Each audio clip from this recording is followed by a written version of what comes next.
Ladies and gentlemen, the story you are about to see is true. The names have been changed to protect the innocent.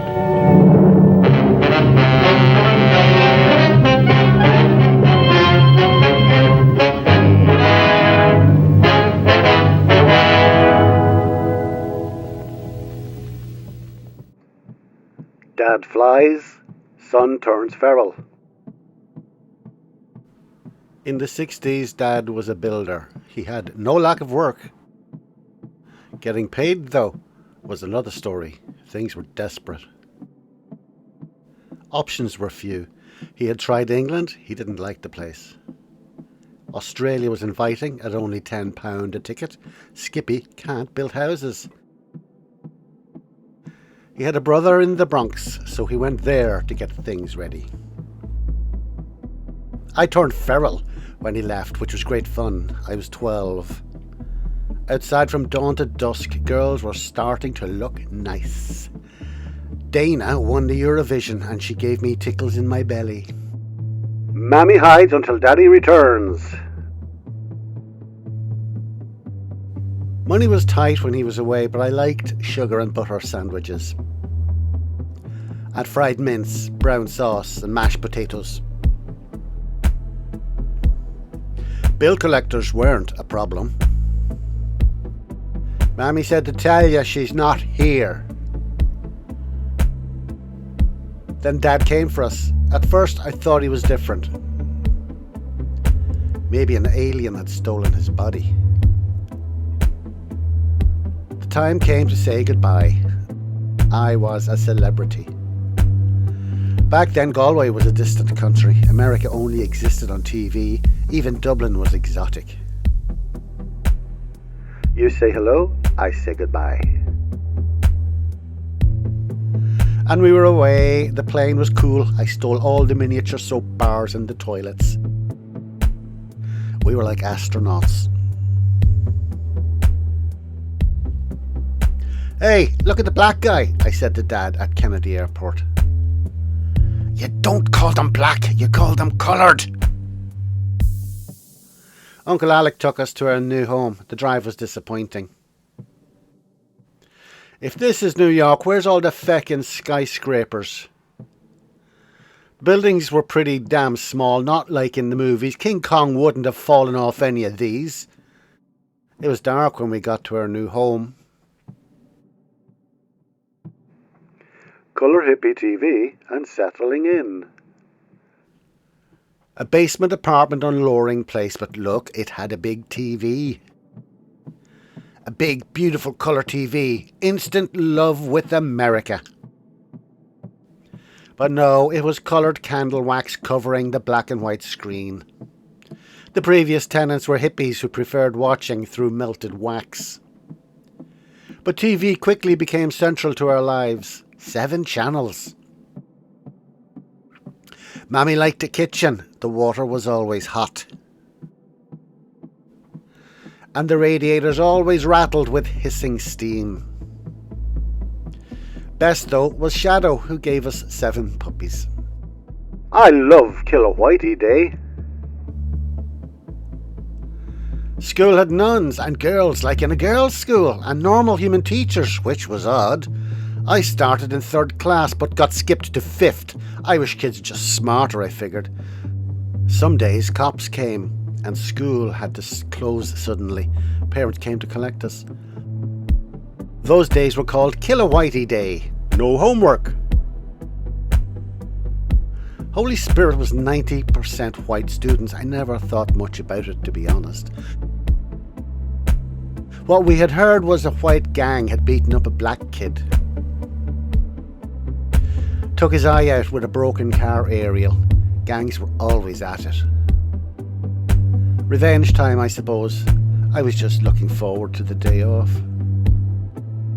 The perils of good soul music. A minute from our place there was a record shop owned by 2 nice black guys. Mammy bought my records there. Stevie Wonder, James Brown. Black kids hung outside listening to the music they played. One day I was passing it with my new friend Pat Cassidy. One of the kids threw a can of Coke at me and hit me on the shoulder. It didn't hurt, but I said "fuck off" to them, which was a mistake. In Ireland we fought 1-on-1. I figured something was a bit off when Pat ran away and left me.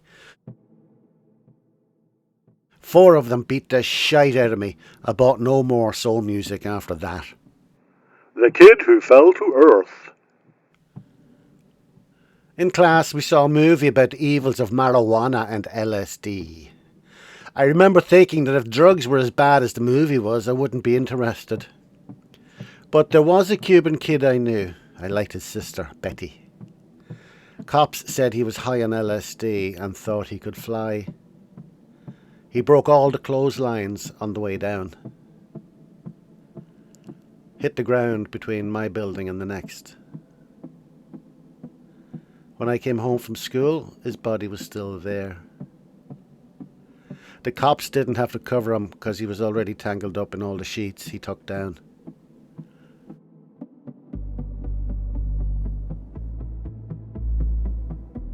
You just can't buy nice things. Dad saved hard and bought a Dodge Rambler. He loved it. But one Monday, it just vanished from outside the place. The cops called him on Tuesday and said it was in the scrapyard. It had 7 days of parking tickets on it. Cop scam.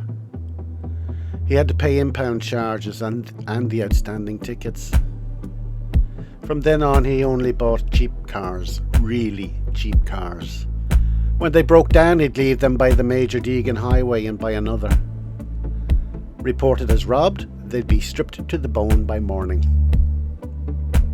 Heaven found in a Jewish bodega. On the corner of Loring and Burnside was a newsagent's. It was comics heaven at 20 cents a piece. Me and Anthony were his best customers. The owner was a nasty piece of work at first, but got used to us. There I discovered Susan Day from the Partridge Family. She caused severe tummy cramping. Me and Anthony drew our own comics, copying the panels. Our future careers were decided then, so we thought. I went to the first Marvel comic convention in 1973 and met my real-life heroes. Anthony faded away over the ensuing years, but never comics. Noted neighbours. Alice Greenberg and her brother lived on the first floor. They had tattoos on their wrists. He was gentle and kind. She was pure torture, always shouting at us from her window. After he died, she stayed there, even after everyone else had moved out. She was murdered when she tackled a guy trying to break in. Nanny Noon had been a nurse to Captain Smith's children. He was the captain of the Titanic. Everyone loved her. The actor Ryan O'Neill's mother lived on the top floor in the building next to ours. Ace Frehley from Kiss taught us how to play Smoke on the Water. Being super is tough. Dad was the superintendent of the buildings we lived in. Every Saturday we would mop the stairs, top to bottom. We'd keep the bucket in the elevator so we wouldn't have to carry it up and down. One day, old Mrs. Ebeling came and took the elevator up to her place on the 5th floor. We could smell it before the elevator returned. She had shit all over the inside of the elevator, explosively, all over the mop bucket too.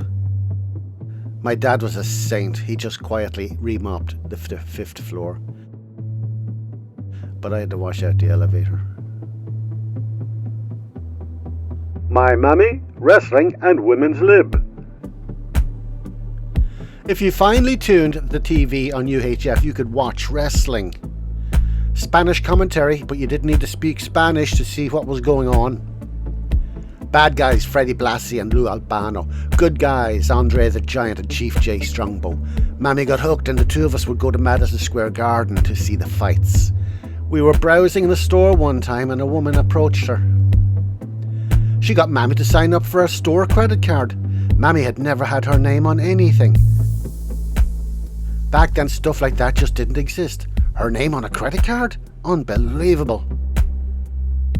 We went home with loads of framed pictures and kitchen things, nothing for herself.